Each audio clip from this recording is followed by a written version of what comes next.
Hello, good morning everyone. तो देखो, news क्या है कि लद्दाख में ना न्यू डिस्ट्रिक्ट का ऑर्गेनाइजेशन किया गया है। ठीक है, यानी न्यू डिस्ट्रिक्ट फॉर्म किया गया है। तो हुआ क्या है, न्यूज़ क्या है, तो आपका देखिए यूनियन मिनिस्ट्री जो होम अफेयर है, जो अमित शाह के अंडर आती है, उन्होंने क्या किया है कि लद्दाख को 5 न्यू डिस्ट्रिक्ट में डिवाइड किया है। ठीक है, आपको पता होगा कि 5 अगस्त 2019 को, ठीक है, क्या हुआ था कि जम्मू कश्मीर से आर्टिकल 370 हटा दी गई थी। ठीक है, जिसके बाद क्या हुआ था कि जम्मू कश्मीर को 2 भागों में बांट दिया गया था, जम्मू कश्मीर और लद्दाख। ठीक है, तो लद्दाख का जो रीजन है उसको 5 डिस्ट्रिक्ट में डिवाइड किया गया है। जो यूनियन टेरिटरी लद्दाख को बनाया गया था उसको 5 डिस्ट्रिक्ट में डिवाइड किया गया है। अब ये कौन कौन से डिस्ट्रिक्ट हैं तो वो देख लीजिए। ठीक है, अभी अगर करेंटली की बात कीजिए तो अभी करेंटली लद्दाख में सिर्फ 2 ही डिस्ट्रिक्ट थे, लेह और कारगिल। कौन से 2 डिस्ट्रिक्ट थे? लेह और कारगिल 2 डिस्ट्रिक्ट थे। ठीक है, लेकिन इसको फर्दर डिवाइड करके 5 डिस्ट्रिक्ट और बनाए गए हैं। ठीक है, वो कौन कौन से डिस्ट्रिक्ट हैं आपको देखो, ये है 5 न्यू डिस्ट्रिक्ट बने हैं, जिसका पहला कौन सा है? पहला है जांस्कर, दूसरा है द्रास, तीसरा है सम, चौथा है नुब्रा और पांचवा है चंथांग।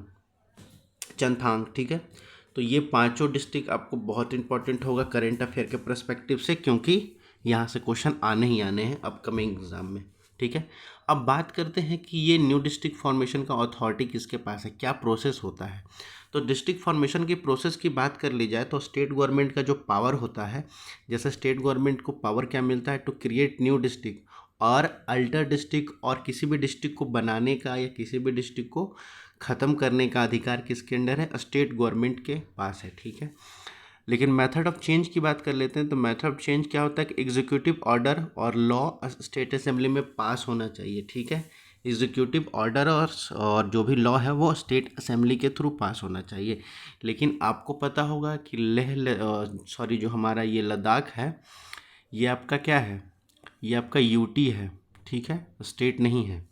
और जहाँ भी यूटी होता है वो आपको पता ही होगा कि वहाँ स्टेट नहीं होने के बाद क्या होता है, वहाँ डायरेक्ट कंट्रोल किसका होता है? आपका सेंट्रल गवर्नमेंट का।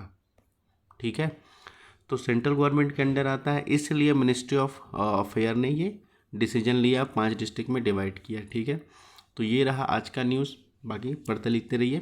Thank you all.